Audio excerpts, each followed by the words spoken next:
Week 2 of the college football season brings a lot of intriguing matchups. We're going to start off first with SEC rivalry of Mississippi State and Auburn. Keys for Mississippi State in this game is can Chris Ralph, can he become that? We already know what he can do with his legs. He's one of the most dynamic runners at the quarterback position in all of college football. But really, this is the chance we're going to really get to see if his passing game improved, and can he improve his accuracy now that he has more knowledge and control of it. Also, can they get a pass rush on the quarterback? They got Josh Boyd back at the defensive tackle. He should help out a lot. But we want to see if they can get that edge pass rush to help go after Barrett Trotter and also contain the run as well. Players to look out for in this game is going to be Chad Bumpus. He's one of the best playmakers in all of football. One of the best receivers in the SEC. He should help out in special teams, kick and punt return, and just he's be a guy. He's going to be all over the field. And also Josh Boyd coming back off suspension. He should help out at the defensive tackle position, getting a push up front.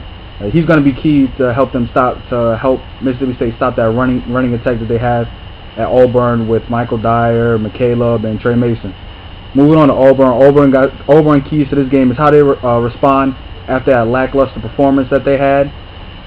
Really bad. They almost lost to Utah State. They saw a lot of holes that they had, but they brought it out and they won the game anyway. So I want to see how they step up. How do they look the next game at home in Auburn? How are they going to be jacked up? Are they going to be excited for this game? And how do they contain Chris Ralph at the quarterback spot? Keaton last week ran all over him. They couldn't contain Keaton well. So I want to see what they do here with the better running for the quarterback. Players for Auburn to watch out for is going to be Nico Thorpe. How does he help out in that passing game? Attacking also as probably going to use him as a spire a lot sometimes. And Corey Latimer. Corey Latimer is going to really help out. He's going to be the guy on the edge that's going to be watching out for zone read plays or just getting constant pressure on Ralph.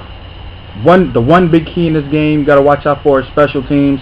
Like I said, Chad Bumpus before, one of the best special teamers, playmakers in the SEC, and you got Trey Mason, Michael Dyer, Trevon Reed at Auburn, who can really help out in the special teams a lot. So whoever can, I'd say, make that block kick or make those field goals or even make a big play in the punt return game or the kick return game should really help out. It should really determine this game. I'm picking Mississippi State in this game. I think it's a really close game, but Mississippi State will pull out the win. Moving on to another SEC type of game between the hedges, Georgia and South Carolina. This game last year, Marcus Lattimore really stepped up and stepped out for South Carolina. Now Georgia's hoping that Isaiah Crowell can really help out this game.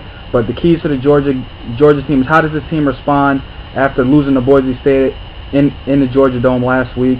I think if Mark Rich loses this game, there's going to be a lot of talk about him being on a hot seat and losing his job.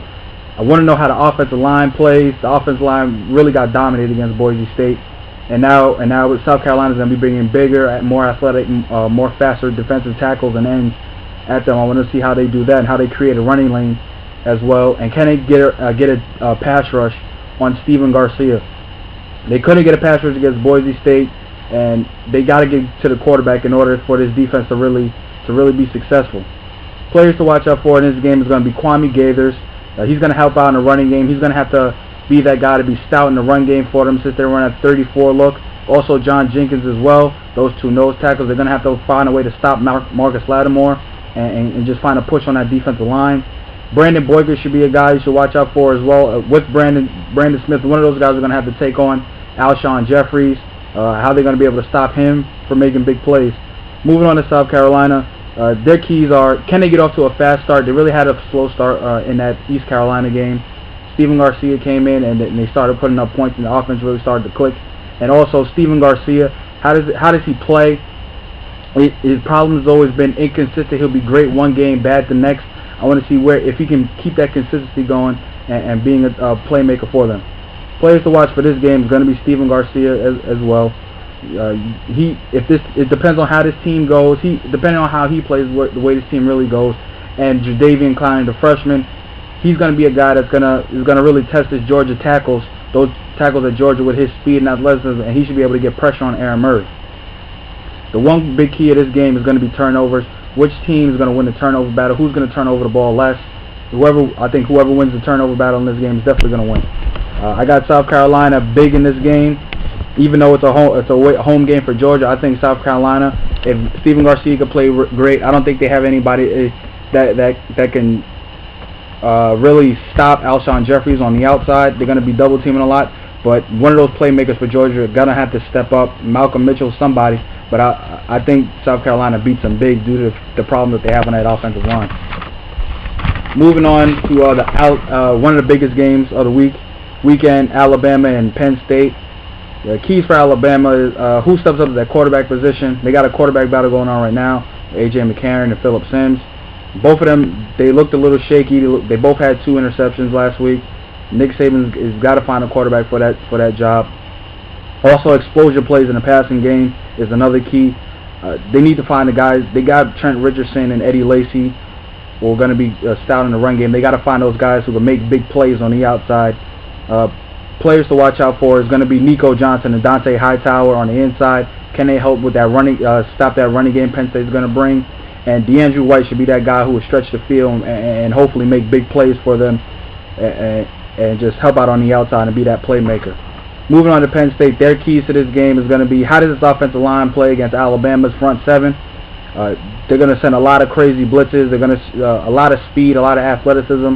They're strong. They're probably stronger than them as well. How does the offensive line handle all that Nick Saban's going to bring at them? And the quarterback play with McLaurin or Robert Bolden, whoever's going to be the starting quarterback there.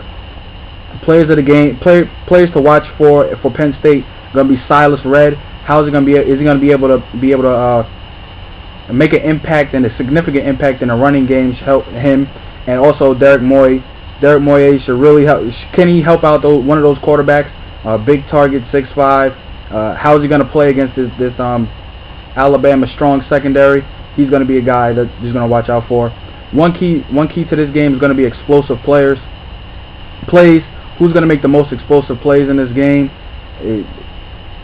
There's going to be a lot of, especially with Alabama, they send a lot of crazy blitzes. So is Penn State going to be able to make explosive plays? And who's going to step up on there? But whoever has the most explosive plays, especially in the pass game, should have the upper hand and win this game. I think it's a closer game than people think. I think Alabama wins this game, goes on the road, and I think A.J. McCarron finally separates himself as a starting quarterback for Alabama. Last game on the bill, I'm going to talk about Michigan and Notre Dame. This is the first night game, primetime game in Michigan's history.